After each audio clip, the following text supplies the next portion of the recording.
Salve, salve, minha galerinha concurseira! Tudo certinho, tudo bonzinho? É isso aí.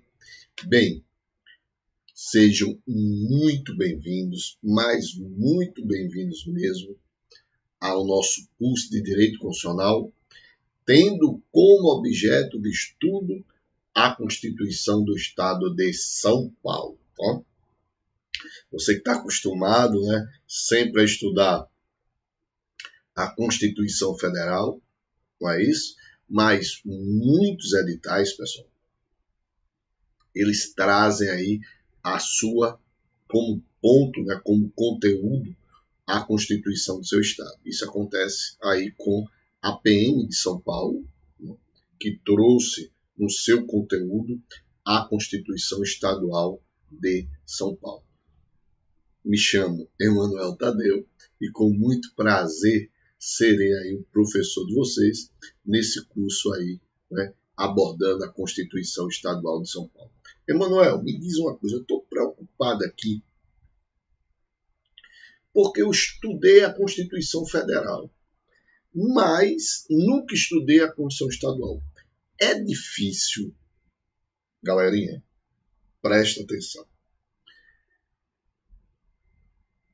A Constituição, as normas constitucionais dos estados, a autonomia legislativa dos estados, que dão a ele competência para legislar, criar suas constituições, criar suas leis, sejam complementares, sejam leis ordinárias, segue o quê? Os princípios constitucionais que estão previstos na Constituição Federal. Então, na verdade, o que vocês viram lá na Constituição Federal, muita coisa vai ser parecida aqui com a Constituição Estadual. Por quê? Porque a Constituição Federal é o espelho, a Constituição Federal é o espelho da Constituição Estadual. Isso quer dizer o quê? Que eu como constituinte estadual, a elaborar a Constituição do Estado, eu tenho que olhar para a Constituição Federal, porque senão as normas dessa Constituição Estadual vão ser declaradas inconstitucionais. Bem, como também, se eu digo que tem que seguir as regras, então, obviamente, muitas regras aqui vão ser parecidas. O que vai mudar, muitas vezes, é o personagem. Como assim? Presta atenção. A gente vai começar iniciando, estudando o Poder Executivo. Tá? Então, a gente vai iniciar estudando o Poder Executivo. Só que esse Poder Executivo que a gente vai estudar, esse Poder Executivo que nós vamos estudar, também tem lá na Constituição Federal. O Poder Executivo que nós vamos estudar também está lá na Constituição Federal. Aqui o que vai mudar o quê? É o personagem. Aqui o que vai mudar é o personagem. Vejam, lá quem é que você estuda? O presidente da República. Aqui quem você vai estudar? O governador do estado. Entenderam aí? Mas a ideia de poder executivo é a mesma. A ideia, por exemplo, de impedimento e vacância é a mesma. As atribuições, a ideia de competência do chefe do poder executivo vai ser a mesma, tanto lá como cá. Só vai mudar o personagem. Entenderam aí? Tranquilo? Muito bem. Então, querendo também me seguir nas redes sociais aí, tá? Pode me seguir aí. O meu Instagram é prof. Emanuel com 2 M's, Tadeu com TH. Segue lá no Instagram e a gente vai trocar ideias, tirar tuas dúvidas lá. Beleza? Bem, agora vamos iniciar o nosso conteúdo. Suave na nave. Tá certo? Suave na nave. Vamos, com essa suavidade na nave, vamos trabalhar, vamos produzir. Vamos lá, galerinha. Bem, Então, antes da gente iniciar o dispositivo constitucional, vamos entender primeiro o que é esse poder executivo, né? Então, poder executivo, ele está presente no Brasil em todos os entes federativos, né? Isso quer dizer que você tem poder executivo em todas as esferas, ou seja, na União, poder executivo é exercido pelo presidente, né? No Estado, poder executivo é exercido pelo governador. Deixa eu dar aqui, ó. Vamos lá. Lá na União, presidente. No Estado, pelo governador. No Distrito Federal, pelo governador. E no município, pelo prefeito. Então, você tem, não é, poder executivo nas três esferas. Aí você pode estar se perguntando, ué, mano, todos os poderes você tem nas três esferas. Não, cuidado. Poder judiciário, ele é o único que não está em todos os entes federativos. Poder judiciário só está na União, só está no Estado e no Distrito Federal. Você não tem poder judiciário no município. Então, muito cuidado quando se diz, quando falar nos poderes, né? Aí você dizer, os poderes que são poder executivo, poder legislativo e poder judiciário, dizer que esses três poderes estão em todos os entes federativos. Poder executivo e poder legislativo, sim, estão em todos os entes federativos, mas poder judiciário não. Só está no âmbito federal, no âmbito estadual e no âmbito do Distrito Federal, não estando no município. Tá? Vamos lá. Bem, o poder executivo, não é? Ele está dentro daquela ideia dos poderes independentes e harmônicos. Então, segundo o artigo 2º da nossa Constituição, e esse artigo serve para todas as outras normas constitucionais, na esfera estadual, distrital, não é? Diz o seguinte, que os poderes são o poder executivo, legislativo e judiciário são independentes e harmônicos entre si. Qual a ideia de poderes independentes? A ideia é que cada um, não é, vai poder exercer sua função, chamada de função típica, né, que é aquela função originária, né, que é aquela função que nasce, que é típica daquele poder, por isso que função típica. Cada um vai exercer essa função típica sem interferência dos outros poderes. Mas como exceção, não como regra, que a regra é o exercício da função típica, mas como exceção, esses poderes também poderão exercer funções atípicas. Atípicas por quê? Porque não são funções dele, desse poder, são funções de outros poderes. Então, o poder executivo, ele vai exercer funções típicas, que são funções inerentes ao poder, mas também vão exercer funções atípicas, que não são funções inerentes dele, mas de outros poderes. Vamos ver? Então veja, ó, função típica, que é a função inerente, né? É administrar a coisa pública. Então, a função típica do poder executivo é administrar a coisa pública. Mas ele também vai poder exercer funções atípicas, legislar e julgar. Veja que a função legislar pertence ao poder legislativo, né? Mas, atipicamente, o poder executivo vai exercer essa função legislando. E como ele exerce isso? Editando medidas provisórias, decretos. Então, o governador do Estado de São Paulo, né, se tiver previsão na Constituição Estadual de São Paulo, ele poderá, não é, legislar editando medidas provisórias, ou então, decretos, beleza? Ou então legislando através de leis delegadas. Então, tudo isso é sua função atípica. Mas também ele tem uma função atípica, que é de julgar, que é uma função típica do Poder Judiciário. E quando é que o Poder Executivo ele vai julgar? No famoso PAD. Então, ele vai julgar no famoso PAD. O que é PAD? Processo Administrativo Disciplinar.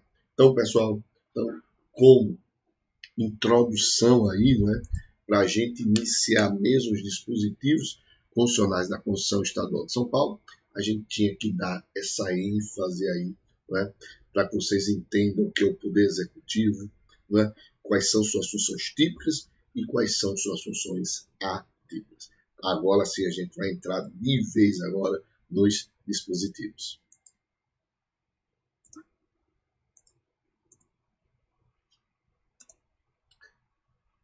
Bem, o Poder Executivo é exercido pelo governador do Estado, eleito para um mandato de 4 anos, podendo ser eleito para o único período subsequente na forma estabelecida na Constituição Federal. Bem, Poder Executivo, ele é exercido pelo governador do Estado, e mesmo aqui não dizendo, pessoal, do artigo 37, ele deve ser auxiliado pelos secretários de Estado. Então, o Poder Executivo é exercido pelo governador do Estado, auxiliado pelos seus secretários. Cuidado na pegadinha de prova, que geralmente a prova vai dizer assim, a banca, o Poder Executivo é exercido pelo governador e pelo vice. Está errado, porque o Poder Executivo ele se personifica no seu chefe. O chefe do Poder Executivo quem é? É o presidente, é o governador, é o prefeito, não é o vice. Mas também cuidado, preste atenção, para não entrar naquela história que você ouve sempre. Que seu pai, que sua mãe, que seu avô diz, vice e nada é a mesma coisa. Deixa eu dar só uma ajeitadinha nessa campanha, tá dando a ideia de agora. Que seu pai, sua mãe, seu avô, vice e nada é a mesma coisa. Opa, não. No mundo jurídico a gente vai ver que o vice ele exerce funções de suma importância. Então aqui não tem essa ideia não de vice e nada é a mesma coisa não. Mas me dá um exemplo aí, a gente vai ver que o vice-governador, por exemplo, vai substituir, no caso de impedimento, o governador e vai sucedê-lo no caso de vacância. Então veja, o vice pode se tornar governador. Vê que coisa importante. Então, muito cuidado nessa ideia que vice nada é a mesma coisa. Tá? Bem, o mandato do governador é de 4 anos, tendo início no dia 1º de janeiro do ano seguinte ao da eleição, sendo atualmente em decorrência da emenda constitucional 16/97, permitida a reeleição para um único período subsequente e de quem os houver sucedido ou substituído no curso do mandato. Então, diferentemente dos mandatos eletivos do Poder Legislativo, o Poder Executivo só pode ser exercido por 2 mandatos. O Poder Legislativo, que é vereador, deputado estadual, deputado federal, senador, eles podem ter vários mandatos, 2, 3, 4, 5, 6, não importa. Quantas vezes eles puderem se eleger, eles vão ser eleitos. Agora, os chefes, presidente, governador e prefeito do Poder Executivo só podem ter apenas uma reeleição, ou seja, tem um mandato e reeleito para o mandato subsequente. Tchau.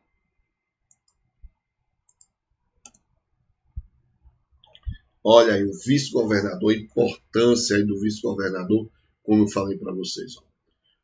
Substituirá o governador no caso de impedimento e suceder-lhe-á no de vaga o vice-governador. Então veja a importância, né? A importância desse cara aqui chamado de vice-governador. Veja como é importante. Ele tanto vai substituir o governador no caso de impedimento, como vai sucedê-lo no caso de vaga. Parágrafo único. O vice-governador, além de outras atribuições que lhe forem conferidas por lei complementar, cuidado, que a banca pode trocar lei complementar por lei ordinária, cuidado de sacanagem, né? Então não é lei ordinária, é lei complementar, não é lei ordinária, é lei complementar, beleza? E auxiliará o governador sempre que por ele convocado para missões especiais. Veja a importância do vice-governador. Né? Então, ele vai exercer atribuições, não é? Que lhe forem conferidas por lei complementar, além de auxiliar o governador sempre que por ele convocado para missões especiais. Né? Veja a importância aí, né, do nosso vice-governador. Vamos lá. Então, o vice-governador auxilia sempre o governador, que por ele for convocado para missões especiais, além de exercer outras atribuições que lhe forem conferidas em lei complementar. É ainda o substituto imediato do governador, no caso de impedimento, e seu único sucessor legítimo na hipótese de vacância definitiva do cargo, conforme o caput do artigo 38. Né? Vamos lá. Quanto aos requisitos de elegibilidade, eleição e posse do vice são os mesmos aplicáveis ao governador. Artigo 39. A eleição do governador e do vice-governador realizar-se-á no primeiro domingo de outubro, em primeiro turno, e no último domingo de outubro e segundo turno, se houver do ano anterior ao do término do mandato de seus antecessores, e a posse ocorrerá em 1º de janeiro do ano subsequente, observado quanto mais o disposto no artigo 77 aí da Constituição Federal. Então, a ideia é o seguinte, veja só. A eleição do governador e do vice-governador será realizada no primeiro domingo, em primeiro turno, e no último domingo de outubro e segundo turno, se houver do ano anterior do término do mandato vigente. Lembrando que a eleição do governador acarreta simultaneamente a eleição do vice-governador com ele registrado. Por quê? Porque o vice é registrado como governador e com ele será eleito, pois não mais se admite a candidatura autônoma avulsa do vice, exatamente para evitar eventuais dissensões entre concepções políticas de ambos em caso de substituição e sucessão. Mas por que tu está dizendo isso? Não, isso não é normal, não? Não. Antigamente, antes da Constituição de 88, você tinha eleição tanto para governador como para vice. Vê só que loucura. Por que loucura? Você poderia ter duas ideologias políticas distintas. Vê que loucura. Aí o governador sai, entra outro, aí o governador sofre um impedimento, né? Fica impedido, sei lá, impedimento é um afastamento temporário, ficou impedido por motivo de férias, por motivo de uma viagem ou doença, aí entra o vice-governador. Com ideologia totalmente diferente. Imagine, vou dar só um exemplo aqui. Bolsonaro ganhou as eleições e Haddad ficou em vice. Imagine esses dois caras do Planalto. Meu amigo, seria uma guerra civil no Planalto. Então, para evitar essas coisas, com a Constituição de 88, determinou-se que o chefe do Poder Executivo, seja presidente, governador ou prefeito, não é? Vai ser na mesma chapa com ele registrado o seu vice. Então, você já sabe quem é o presidente, quem é o vice, quando você vai votar. Você já sabe quem é o presidente, quem é o governador e o vice. Não é? Você já sabe quem vai ser o prefeito e quem vai ser o vice. Então, por exemplo, quem votou em Bolsonaro já sabia que Mourão seria o vice. Quem votou em Haddad já sabia que Manuela seria vice. Então, agora está muito melhor o sistema, tá certo? Então, vamos continuar.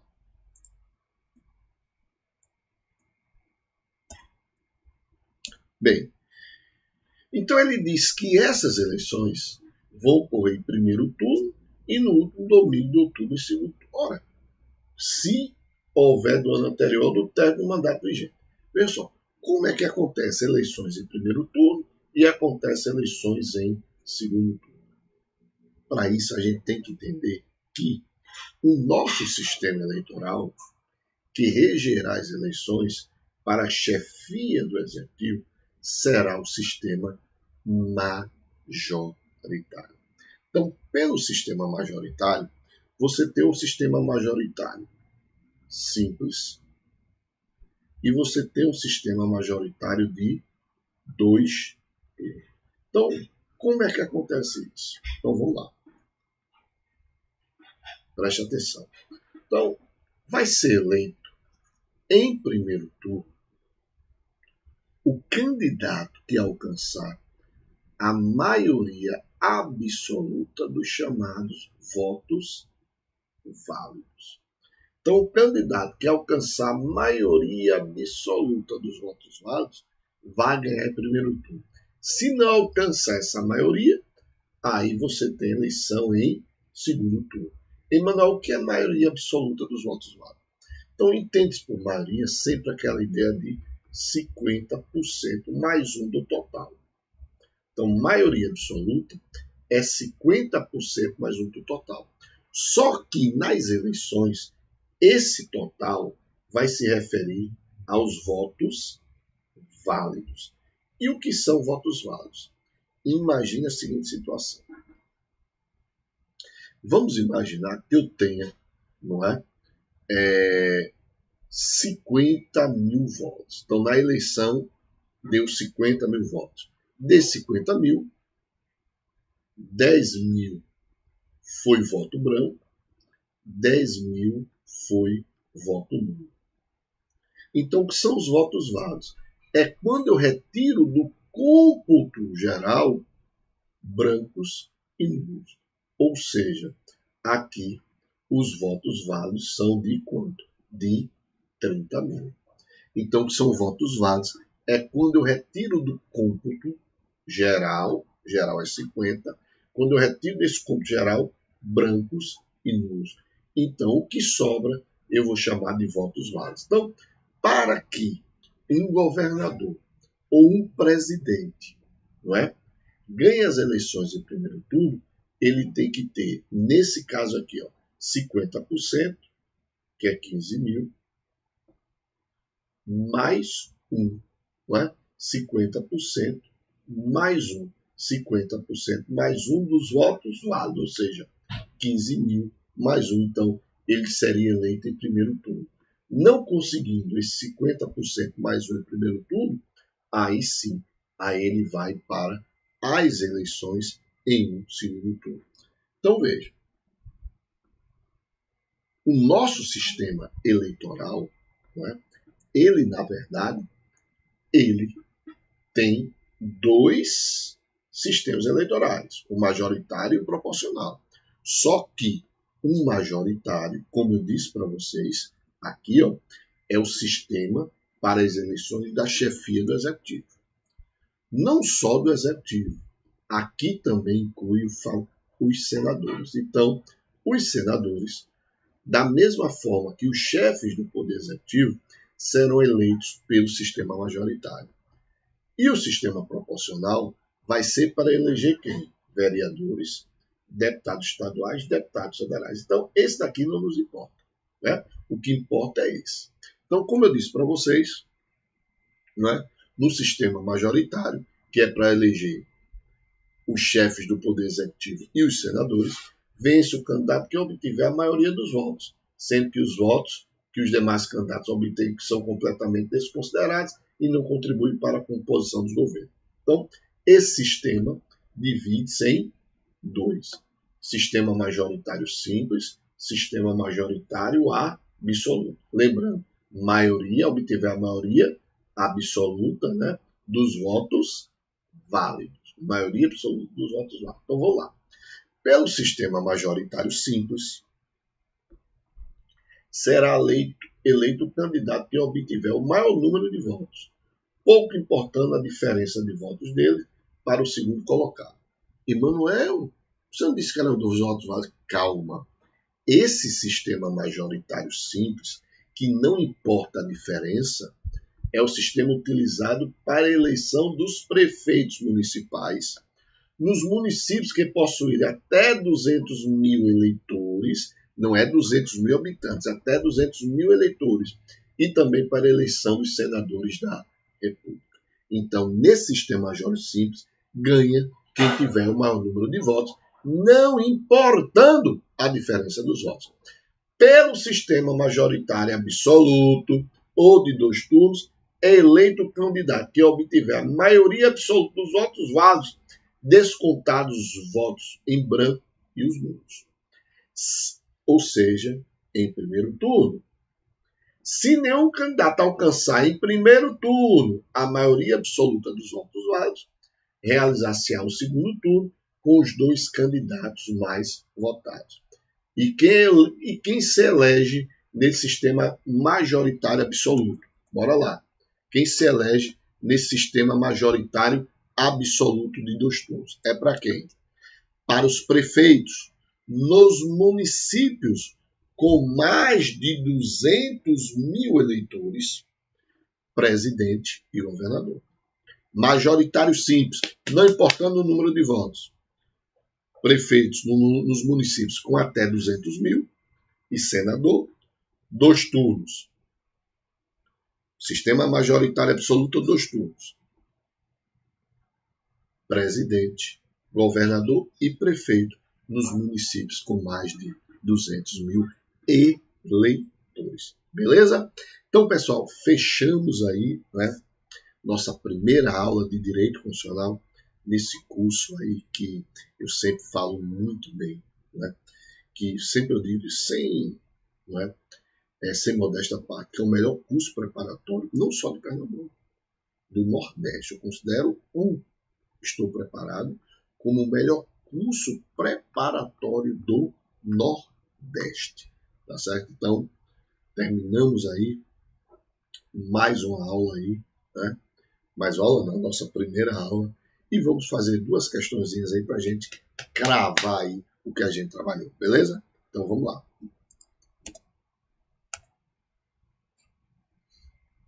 O Poder Executivo, né, prova IBAD, né, Prefeitura de Vila Velha, Espírito Santo, Agente de Defesa Civil, questão atualizadíssima. O Poder Executivo Estadual e o Poder Executivo Municipal, estadual e municipal, são chefiados, respectivamente, pelo chefe de gabinete do ministro do Meio Ambiente, negativo, errado. Governador, certo. Ministro da Defesa, não. Governador e prefeito, certíssimo. Olha, letra C. Presidente é Poder Executivo Federal. Prefeito está certo. Presidente errado e juiz do Supremo Tribunal errado. Então, nossa resposta realmente é a letra C. 2018, banca Quadrix, não é? Com relação ao Poder Executivo na Constituição Federal, que vale, não é, também para a Constituição Estadual, que eu disse a ideia espelho, então não tem problema, né? Além de suas funções básicas de administração, o Poder Executivo conserva como atividades típicas a legislação de que é exemplo a medida provisória e o julgamento ilustrado pela hipótese de contencioso administrativo. Não, olha eu aqui. como atividade típica é a administração. A legislação e o julgamento é como atividade o quê? Atípica. Então, a questão está o quê? Errada. Bem, galerinha, vou deixar aqui, para vocês não esquecerem, o meu Instagram, Prof. Emanuel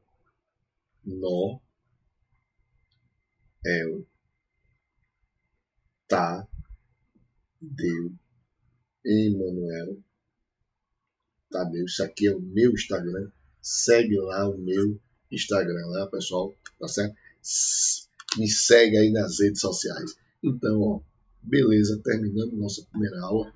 Suave na nave, né? Suave na nave, com muita fé, força e foco na tua aprovação.